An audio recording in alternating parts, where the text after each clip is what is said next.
Hello and welcome back to History for Atheists. In this, the third and final part of my conversation with historian of science Thony Christie, we get to the climax of the story of Galileo, the 1632 publication of his book, Dialogue Concerning the Two Chief World Systems, and his resulting trial before the Roman Inquisition. Once again, Thony debunks plenty of myths about these events and gives us a far clearer idea about what actually happened and what these events mean. It also gives us a personal insight into some other history, drug dealing in London in the 1960s. Enjoy. After the discovery of the phases of Venus, this is 1613. In 1613, various people discover the phases of Venus. Both the Ptolemaic model and the Copernican model say that Venus should have phases, but they're not visible.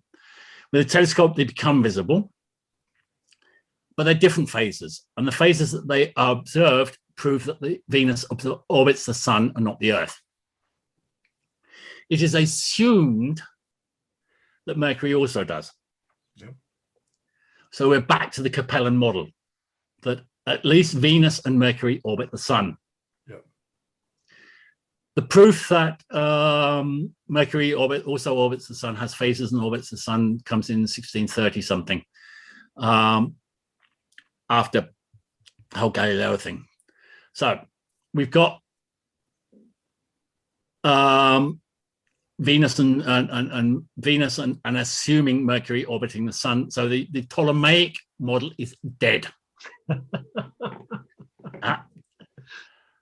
You either have a Copernican model, a Kepler Capellian model, Martianus Capella, or you have a fault iconic model. Yeah. All three are consistent with Mercury and Venus orbiting the sun. What about Kepler, though? The Keplerian model is still valid, isn't it? Yeah, the Keplerian model, okay, a heliocentric model, you've got two different ones. That's an important point. Kepler with his elliptical model, is regarded as a competitor to the Copernican model. Of course. Yep. They regard it as separate. You have Keplerians and you have Copernicans. So, 1618, Galileo denies that comets are superlunar and comes up with some sort of bullshit optical argument to justify it. There's an exchange of pamphlets, both of them under pseudonyms, between Orazio Grassi and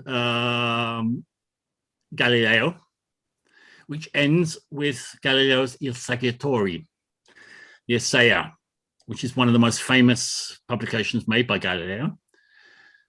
And Galileo goes to town on all of the people he doesn't like. And he accuses Simon Marius of plagiarism as far as the moons of Jupiter are concerned. He accuses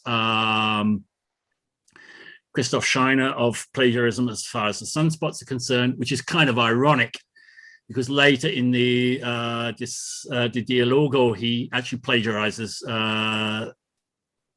Scheiner. And Scheiner had not plagiarized Galileo.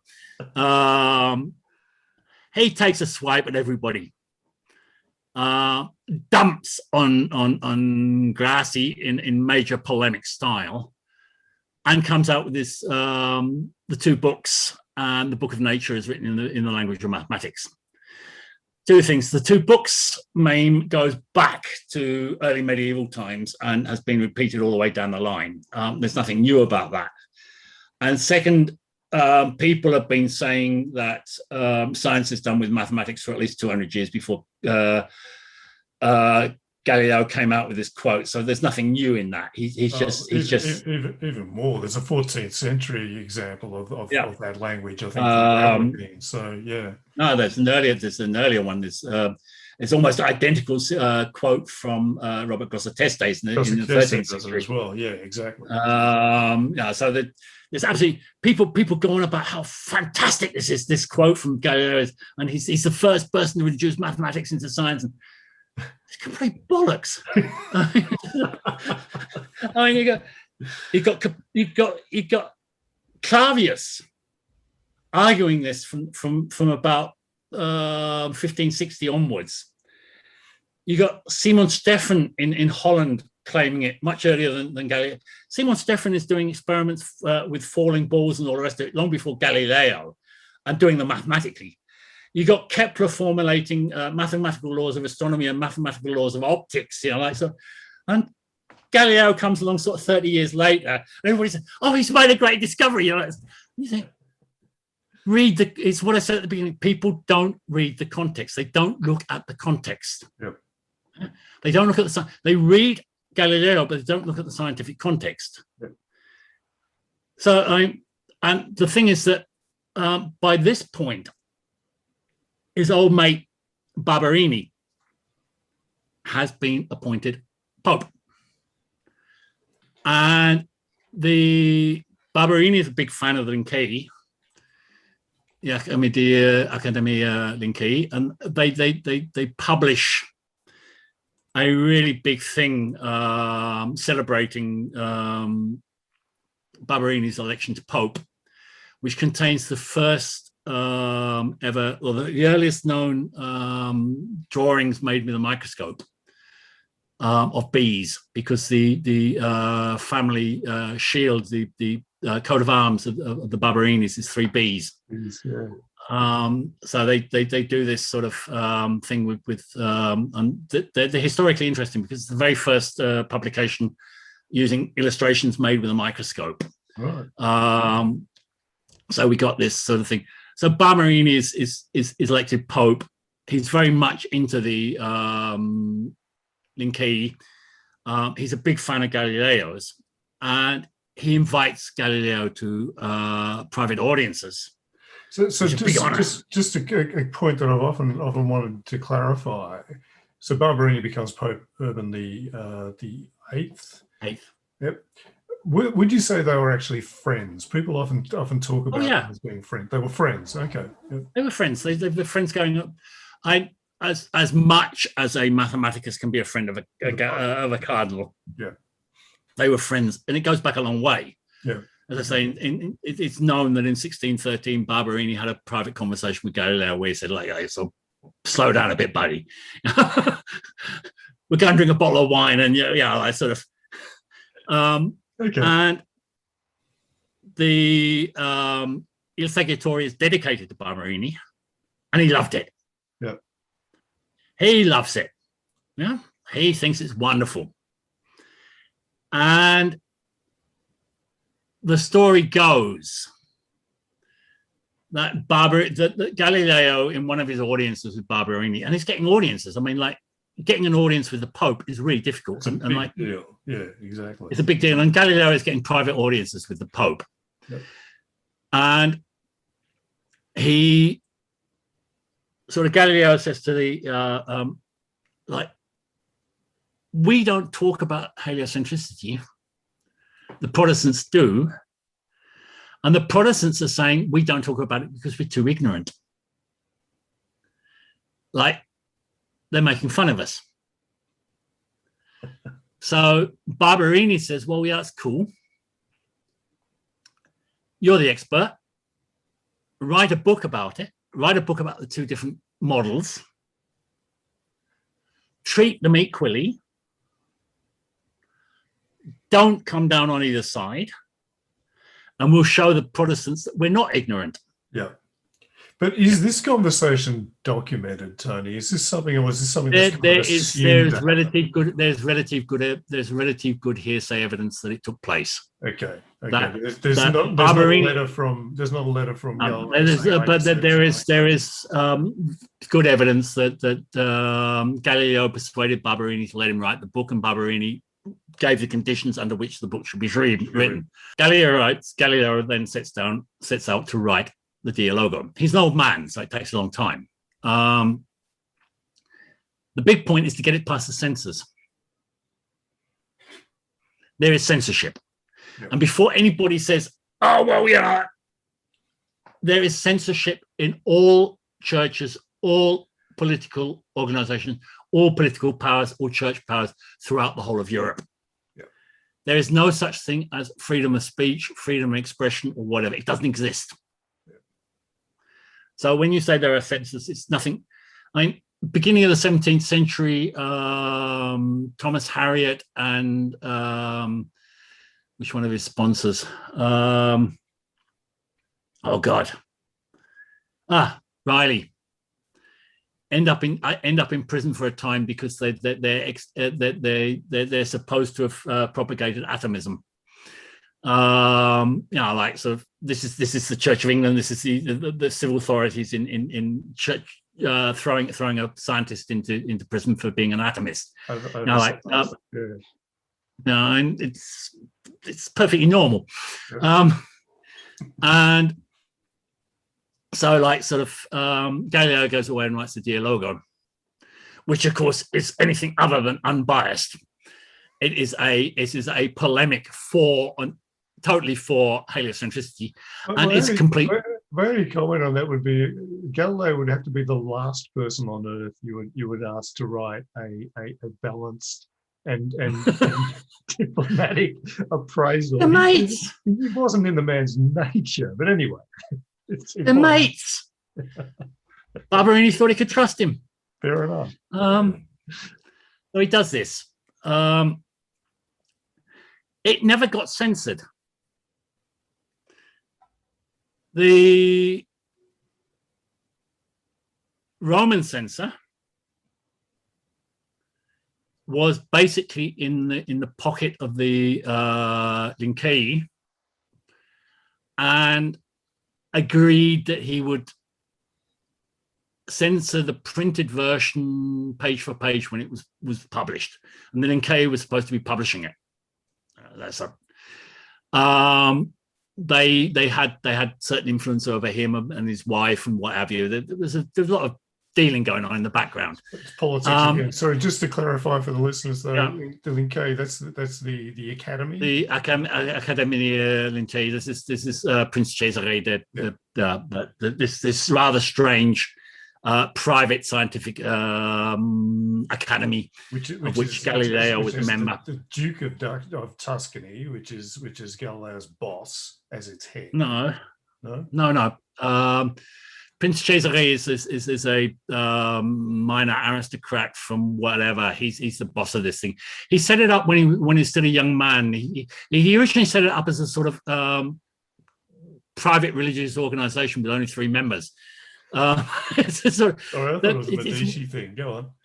The Society of the Links, the Academy of the Links. It's worth looking at the histories of it. I can recommend a book on it. It's a fascinating organization, but they were supposed to publish it.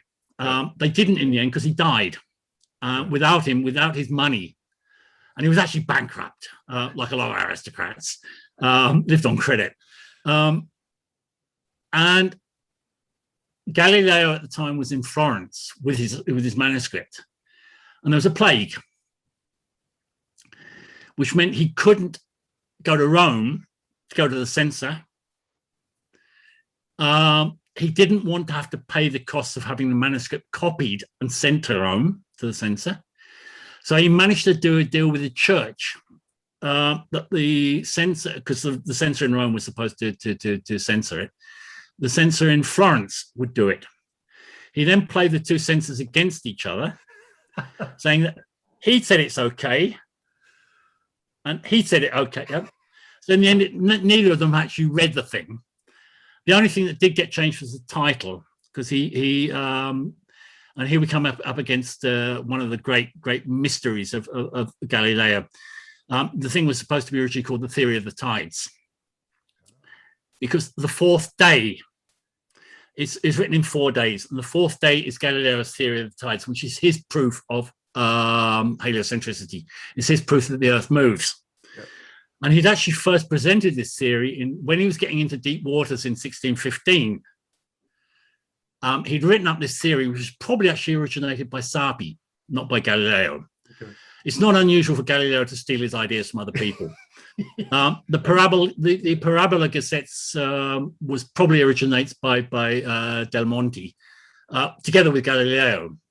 They rolled balls across a sloping roof covered in soot, and you can see the trajectory of the ball, and it's a parabola. This experiment was apparently devised by Del Monte. This is where Galileo's parabola law comes from. Yeah. He's very fond of pinching ideas from other people. So the tides idea was meant to be the centerpiece of what we now call. The tides is the fourth day of it's a centerpiece, and he'd originally presented it in 1615 in his attempt to forestall what was happening in 1615 with this committee of examining and all the rest of it, and nobody wanted to know. They all just said, "Go away! I don't want to read it." And the weird thing is, according to Galileo's theories of tide, there's one tide a day at the same time. The tide takes place once a day, and it's always at the same time. Right. And anybody who lives on the coast knows this is bullshit. How did he make such a fundamental error? I've never understood that. Well, he was well aware of the fact that it was wrong. And he was convinced that there was a solution to this problem. Yeah. And it would be found. And people praise him for coming up with a mechanical explanation for diurnal rotation with the tides. Yeah? Right. There's a perfectly good explanation which exists in antiquity and which is propagated by Kepler, which is the tides are the moon. And Galileo wouldn't have this for two reasons. One, Kepler was propagating it, and he's not prepared to accept anything from Kepler. And two, and here you can actually support him, it's sort of magical. He used the word occult in the true Latin. Occult, yeah. It's a hidden force. A hidden force. It's a hidden force. Yeah. And he didn't like it. Yeah. And you can excuse him for this. It is the force of gravity is a big, and when Newton came out with the force of gravity, everybody's going, no, don't like that. And it took about 50 years before people finally got over the sort of, that's nasty, we don't like that. And there never was. And we're still looking for gravitons. And when nobody likes the concept, yeah, it's just sort of, it doesn't make sense, you know, like so that Galileo couldn't accept, but the correlation between the phases of the moon and the tides is so strong. Yeah. To just dismiss it out of hand is again, you know, it's sort of So the centerpiece of his argument is this theory of the tides, which is wrong. Right. It's wrong. Which is wrong. And he wanted to call the book The Theory of the Tides. Yeah. And because this is his proof that the earth moves. And to explain it, what he says is it's like a bowl of water, and if you the water slops around. Yeah. So the earth is moving. The oceans are in a bowl, and because the earth is moving, they slop around. It's great intuitive sense. It just happens to be completely wrong. Yeah. And so he's got this thing of his theories. He wants to call the book The Theory of the Tides, in the sense that says, no, because you're claiming that's a proof of heliocentricity, and the book's supposed to be neutral. You know, right? So you can't. So that's why the title got changed to the Dialogue of the two great world systems. Yeah. Which is a neutral title. So yeah. Which is a neutral title, but the book is anything but neutral. So having sort of blagged his way through the censors, the thing got published. So we're now in 1632? 31. 31, okay. The book is published in 31. Yep. And causes an immediate sensation. And it's obvious to everybody that there's nothing neutral about this. And Urban Barberini gives it to a couple of people to read, and they say, well, like, sorry, but how did this get past the censors? Yeah. No, well, yeah. And we know that Galileo was told he is not allowed to hold or teach as a theory heliocentricity, and this book holds and teaches as a theory heliocentricity, which it does. Yep. He has broken, he is being charged with having broken a church injunction, because he is supporting the heliocentric theory. Yep. And this is an important legal point. What he's done is he has broken a previous church injunction. The church is a political power. It's also a civil power. It has a police force. It has all the rest of it. Yep. And he gets ordered to Rome and comes up with all sorts of ideas why he doesn't have to go to Rome. And he's rather hoping the Medici will protect him. And the Medici drop him like a hot potato. They even politely suggest that he rather wouldn't stay at their embassy in Rome when he goes to Rome. All that sucking up, all that hard work he's done sucking up to the Medici. No, well, it's Sarpi's point. Yeah. Venedig, Venice, is prepared to fight Rome. Yeah. Florence, the Medici, is not prepared to fight Rome. Yeah. And they sort of, we now get the next point, and this is a very important point. He gets treated very, very well. So not cast into a dungeon, which is what Carl said. He does stay at the Medici's embassy in Rome. Right. Somewhat unwelcome guest. Then he gets taken to the headquarters of the Inquisition, where he gets his own multiple room apartment with servants, cooks, and all the rest of it. A luxury apartment, which is where he spends his whole time.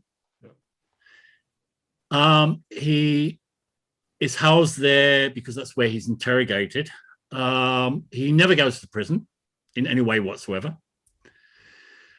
He is interrogated not in his own apartment, but in the apartments of the Inquisition in the same building, in a very friendly manner.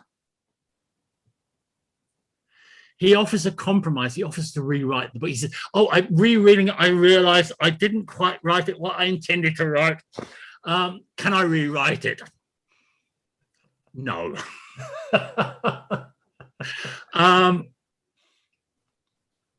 There is then between the head inquisitor and Galileo, they go for a walk in the garden and have a private conversation. And the head inquisitor explains to him what the deal is. You sort of, basically, you're fucked. And you've got to realize it. Yeah? You've overstepped the line. And you're not going to get out of this.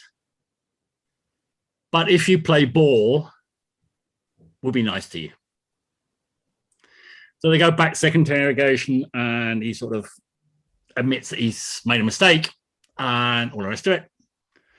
He then has to formally admit in public that he has made a mistake. And that's the bit that everybody says it's really nasty. He has to wear this white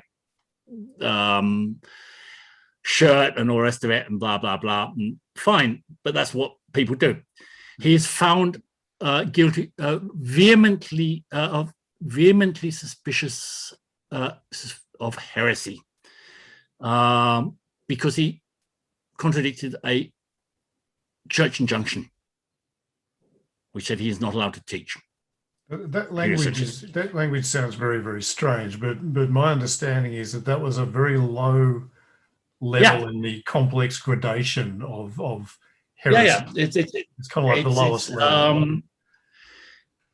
He is then committed to lifelong imprisonment, which is within 24 hours is changed by the Pope to house imprisonment, house arrest. He spends the first, I think it's about 6 months, living in the palace of an archbishop as an honored guest. At which point Urban says, that's not exactly what I meant. Right. He then goes to his own villa, luxury villa in Toscana, where he has servants. He's allowed visitors.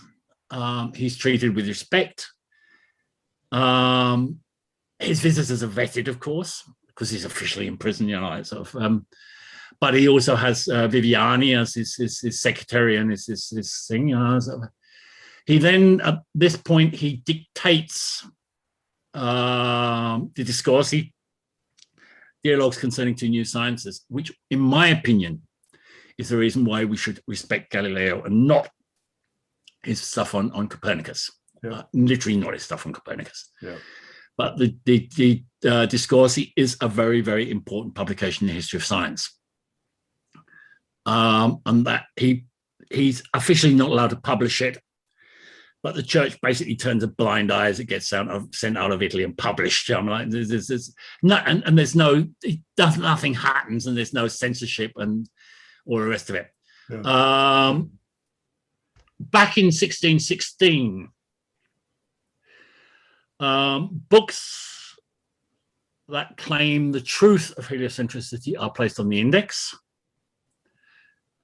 which includes the works of Kepler and a couple of other people. There's not a lot of it around at the time. I mean, there's not a lot of publications that are involved.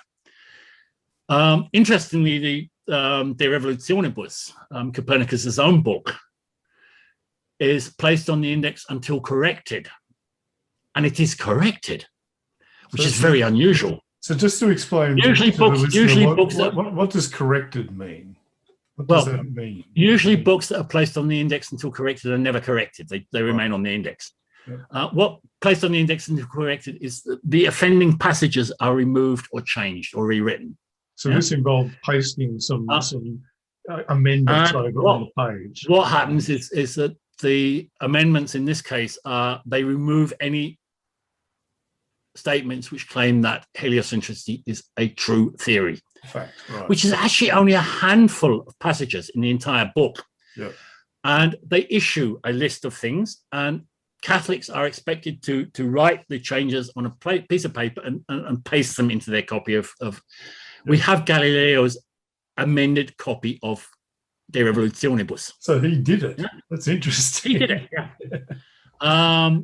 Interesting enough, there is a census from Owen Gingerich, which I have a copy of all the known examples of the first and second editions of De Revolutionibus. And the only censored editions are all in Italy. Nobody outside of Italy took any notice of what the Pope said at all. Spain, France, Catholic Germany, Spain, France, the only person, strangely, the only person who did was Descartes. And nobody can quite explain why Descartes. He wrote a book on Copernican astronomy, which he then didn't publish. Yeah. And then came out later in bits and pieces. But basically, it was all a bit of a joke. It wasn't anywhere near as serious as people we just had the last couple of weeks. We've been having a debate on this on Hastel L, the History of Astronomy and mailing list. And somebody saying it destroyed science in Catholic countries and all the rest of it. It's complete bullshit. People in Italy, astronomers in Italy, knew that they could write about heliocentricity as a hypothesis, but not as a theory. And they would say they would start their books with something of sort of formula, like sort of the Holy Mother Church in its wisdom has stated that this hypothesis cannot be true, but it's an interesting mathematical hypothesis, and we're going to discuss it. And we're going to explore it. Yeah, and that's actually what happened. There were a couple of cases where people got reported to the Inquisition and investigated because they might have crossed the line, but nobody was actually ever prosecuted. So the whole thing was a bit of a sort of squib. It didn't really explode or anything. And Galileo got the brunt. Good. But it's basically Galileo's arrogance. You get screamed at for saying this, but he was his own worst enemy. Yeah. If he'd have been more diplomatic, they say, but you shouldn't have had to be diplomatic. If you're living in an absolute, my example is, I grew up in the 1960s, 1970s. I wasn't only a dope smoker, I was a fucking dealer. I mean, I belonged to the drug scene. Sex and Drugs and Rock and Roll Baby. Yeah. I went to school in London in 1969, like sort of what? Yeah. We used to sit in the senior common room in my school smoking dope, like this is sort of, it's illegal. Yep. And one of the things that used to go around then, and when I went to university, we had a big dealing circuit. We were dealing sort of 5 to 10 kilos a week. And like one of the things you had, which is an old thing from criminals, if you can't do the time, don't do the crime. Yeah. And we were well aware that what we were doing was illegal. Yeah. I still think dope smoking is less harmful than drinking alcohol. And I say that as an alcoholic. And I'm an alcoholic, like, so the only things I take these days are black tea and orange juice, but I still think that smoking dope is less dangerous than drinking alcohol. Yeah, and the laws are changing. Dope is legal. I actually, in 2018, I smoked dope legally for the first time in my life in California. Yeah, it was I kept looking over my shoulder. But your point is, it's all very well to say. Yeah, well, I get to the point now. But that wasn't the world he lived in. The world Galileo lived in, there is no freedom of speech. There's no freedom of expression. Yep. And he knew what the limits were. He'd had the limits spelled out to him personally. Yeah. And he'd had several people say to him, look, just tone it down a bit, just be more diplomatic, negotiate the politics. And he didn't listen. With hindsight, it doesn't matter how right he was. It doesn't matter how right he was with his letters to Castelli or to Christina. It doesn't matter how right he was with. He's actually wrong about a lot of stuff in the Dialogo. Yeah. For him, comments in the Dialogo comments are still sublunar. His theory of the tides is complete. Yeah. It's complete garbage. But that's irrelevant. But he knew what he was doing. Yeah. But he hubris. He thought he because he had this rock star status, he thought he could get away with it. Yeah. What's interesting is Baggioli, and it's one of the reasons I recommend Baggioli, is because Baggioli comes up with a theory which I think is perfectly correct. There are a whole sequence of reasons why what happened to Galileo happened to him at that point in time. Political, astrological, an astrologer predicted the death of the Pope, the astrologer happened to be a close friend of Galileo's, and Galileo had been staying at his place, being entertained when he was doing this, and Galileo got accused of having been, the Medici there was a big argument going on between the French and the Spanish, with the Pope stuck in the middle. And the Medici was supporting the wrong side in that argument, and Galileo was the court mathematicus or philosophicus by the Medici. There's a whole lot. There's a whole lot of dimensions, political, personal, and what have you, that play a big role in the whole of the trial. It's not just the science. It's by no means. In fact, the science is the smallest part of it. Yeah. And one aspect of it, and I think Baggioli is right, absolutist rulers have favorites. This is a way that they demonstrate their power.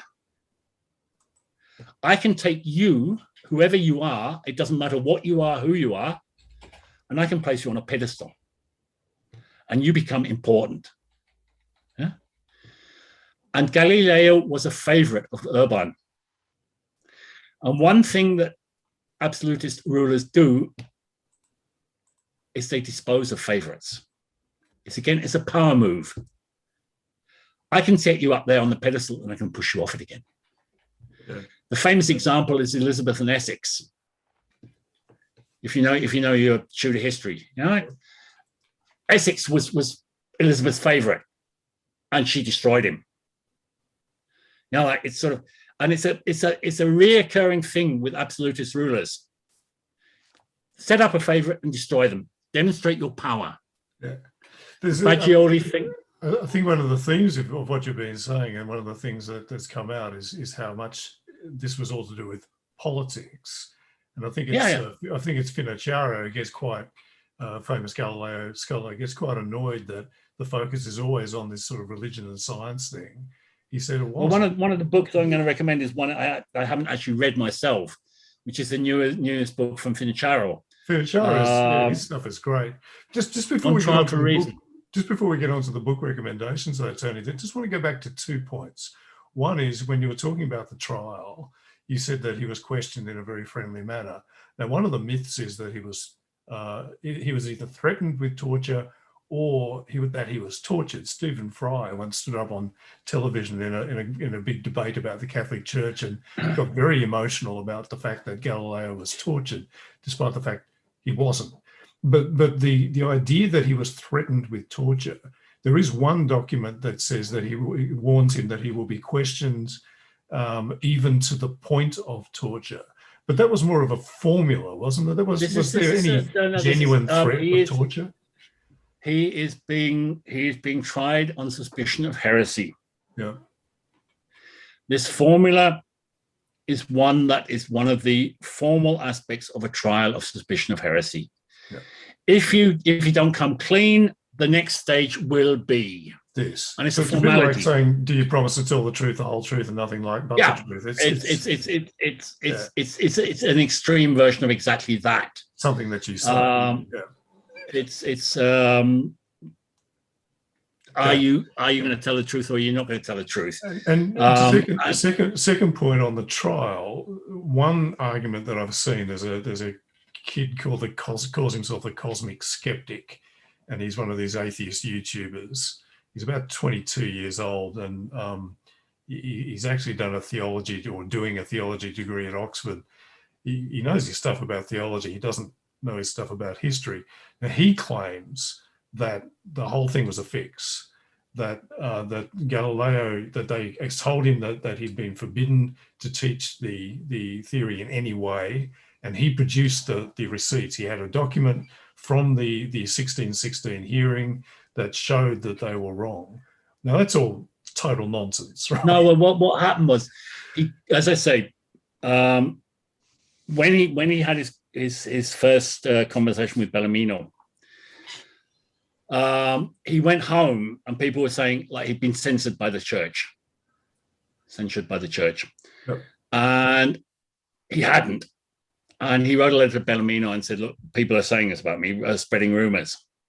And Bellarmino sent him a letter explaining exactly what had happened and that he had not been. And Galileo made the mistake of thinking that this letter from Bellarmino was a get out of jail free card. So he produced that and during the trial. He produced it during the trial. Yeah. And said, look, no, Cook. And they said, well, all it says is that you weren't censured in 1616. It has nothing to do with this. Yeah. And they produced the document, which people said, a lot of people have said it is a fake. But most of the experts think it's genuine, which is the official record that he was formally informed by the Inquisition, not by Bellarmino, but by the Inquisition, that he was not allowed to hold or teach the Copernican theory. You can still hold it as a hypothesis, as a working. Anybody could talk about it hypothetically, but not as a theory, not as a truth. Yep.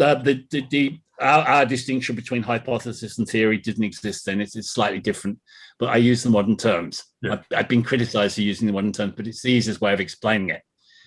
You have a hypothesis. Somebody comes up with an idea, a scientific idea, and says, I think this, and this, and you test it, and a tested hypothesis becomes a theory. Yeah. This, at least, is how the scientific method is supposed to work. It doesn't work. And as I say, the first proofs of a heliocentric theory is Bradley in 1725 and Foucault in the 19th century. So, I wrote an 80,000 word series on my blog about this. Yeah, like sort of getting from the geocentric theory to the final proof of the takes 400 years. Well, a series which I highly recommend and which I'm going to link to in the description of this video. But I think that kind of brings us to recommended readings, Tony. I've asked you to come up with a few books that you think would be great books for people to read if they really want to understand this stuff. And I think, given the great sweep of information that you've given us, it'd be a great way to finish the conversation. So, what are your recommendations? There's a vast spectrum. There's a vast amount of literature on Galileo. There's a vast amount of literature on the whole issues, on the whole histories of astronomy and all the rest of it. Yeah. But because we've been talking about Galileo, the best general biography, and it's a fairly reasonable, balanced one, is John Heilbronn's Galileo, which is really fairly modern and very reasonable. As I say, I would also recommend Mario Baccioli's Galileo Quartia. Yep. Because he deals with this aspect of Galileo's personality, that he is very much a greasy pole climber. He wants to be. That's this hubris, the mistakes he makes. He's not a good diplomat. Yeah. He's not a good diplomat at all, because he's so convinced of himself that he makes really serious errors all the way down the line.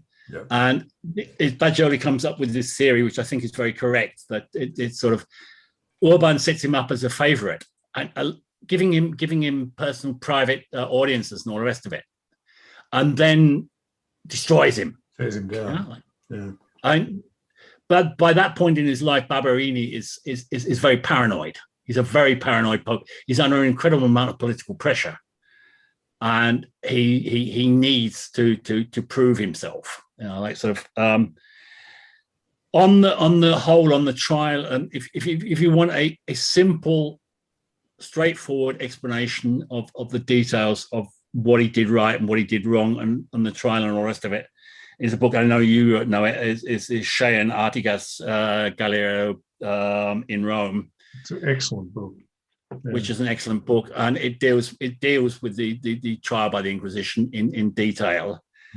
And you pronounce it correctly. I can't. Finocchiaro or Charo or whatever. His Noyes book on Trial for Reason, which I haven't read. Which I've actually, because you asked me to do this, I finally got around to ordering it. Right. He does suffer a bit from being a Galileo groupie. He always comes out on Galileo's side. Always. Always. He's Italian. I mean, yeah, exactly. But he is probably the greatest living Galileo expert. And he does, in this book, according to the descriptions, he does very much consider all aspects of the thing, the science, the politics, the religion, and all the rest of it. And he comes with a presentist conclusion that Galileo was right because he had reason on his side, but it's not about reason. I mean, that's not his. Yeah, that's So that's a presentist version. That's a presentist. Yeah. We can all accept, like it should never have happened. It's in terms of what you said at the beginning. In the middle of the 18th century. One of the popes lifted in 1758 the ban on books on heliocentricity completely. By that point, it was a moot point anyway. Yeah. But it's still not formally. This is an informal. At the end of the 18th century, some church censor somewhere got his knickers in a twist about a heliocentric text and tried to ban it, and it went back to Rome, and they looked at it and said, "Oh Jesus!" And the formal removal of heliocentricity from the index was 1834, I think. I think so. Yeah. And the church then finally, in the 1980s or whatever, had their little 10-year thought about what we did to Galileo, and the Pope sort of did a half-hearted it wasn't very good. Because there are people who make a big deal about all of this, but it's basically by the end of the 17th century, it was all over, basically all over. Yeah. The number most on the whole, Jesuit astronomers paid lip service to a taconic system, but everybody else accepted that the cosmos was, and there still wasn't proof. I mean, this is the next thing. So, right, purely theoretically, you could say no. But it was Kepler, again, I keep coming back to my friend Kepler. It was Kepler's argument that turned the tide, that actually changed. Oh, of course, it's Kepler all the way down the line. Yeah, exactly. That's a completely different story. The most amazing thing is that Kepler's three laws, apart from the third law, is the strongest indicator of heliocentric system that exists at all. Yeah. And like Galileo didn't want to have anything to do with this whatsoever. He knew about it, but there was no way he was going to accept it. Ignored it. No way he was going to accept anything from Kepler, or from Tycho. And really the acceptance of heliocentrism came, this is the point I think we need to emphasize, came well after Galileo's time. It was sort of like the mid of the century. You get a whole lot of, you don't get any proofs, but you get a whole lot of semi-proofs. Yeah.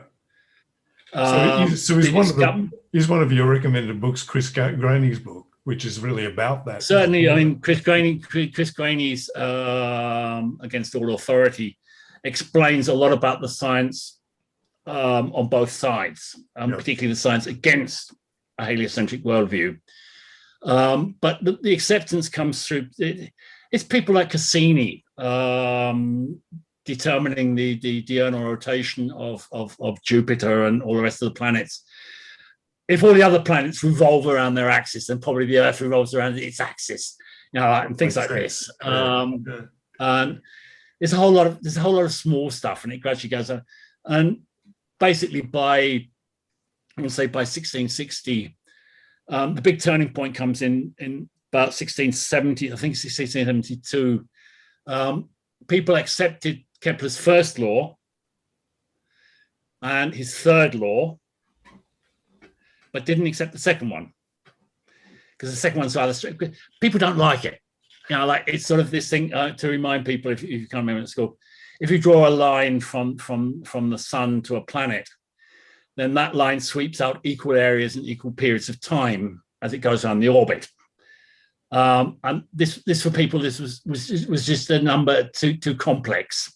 Nobody there's a whole major debate through the 17th century, people coming up with alternatives to it, people arguing for it, against it, and all the rest of it.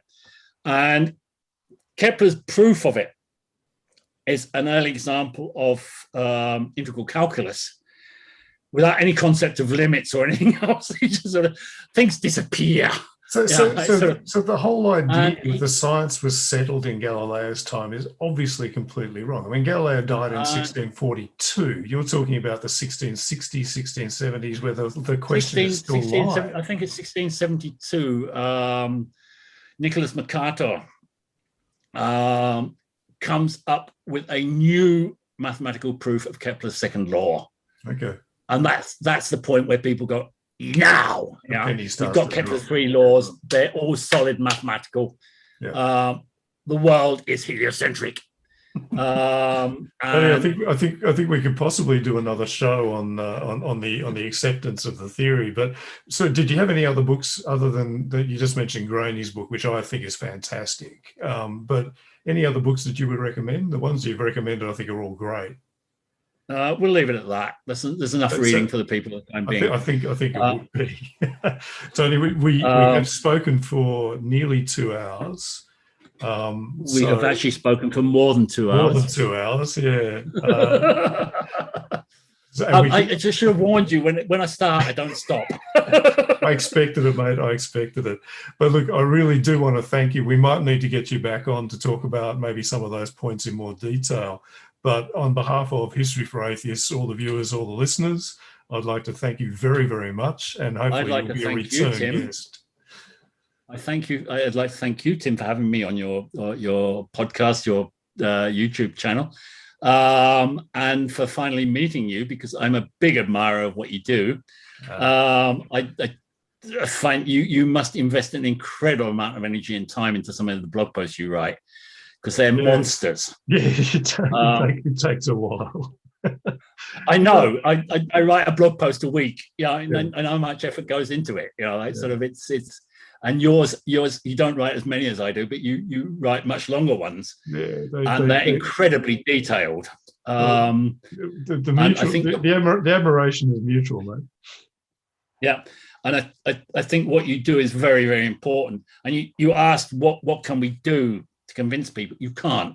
Yeah, you can just keep plugging away. I once got asked this on Hastuel, and I just said, well, if in the process of a year I managed to get 5 people to rethink some of the points that they think are correct in history of science aren't correct, and I've won. And it's as small as that. It's sort of, it's inchworm stuff. Sort of. I think that's a very good point. It is very difficult to change people's minds. I think that's a great point on which to finish. So again, really do appreciate your time. Thank you very, very much. And I know we'll be talking again very soon. Goodbye. Bye-bye. Well, I do hope you enjoyed my conversation with Thony. I've put links to his brilliant blog, Renaissance Mathematicus, in the descriptions to all 3 parts of this episode, along with Thony's suggested reading list. I think you'll agree that, as usual, the real story of Galileo was much more interesting than the mythic version, and that Thony tells the story in his inimitable style. See you again here soon.